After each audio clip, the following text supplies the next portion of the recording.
From running as a hobby, parte na rin ito ng advocacy ni Asia's multimedia star Alden Richards, kasama ang kanyang kumpanyang Myriad Entertainment.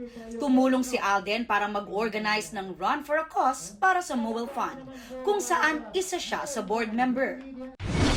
We're calling it Lights, Camera, Run, Takbo para sa Pelikulang Pilipino. So all the proceeds of the fund run will go directly to Mobile Fund. Ito po ay inaasahan namin na magfo-foster ng camaraderie, goodwill, pagsasama between yung mga members po ng industriya at yung mga non-members po na meron pong puso para sa pelikulang Pilipino. Open to the public ang fun run na gaganapin sa May 11 sa Mall of Asia.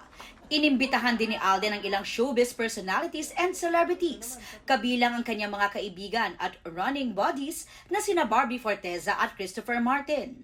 Jojoin din si 24 oras segment host, game changer Martin Javier, na nahihilig din ngayon sa running.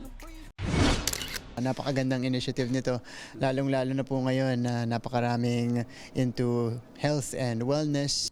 Para mas makadagdag fun, Sa lahat po ng tatakbo, meron po silang option to go in their favorite movie costume, may it be local or international. Aubrey Carampel, updated sa showbiz happenings.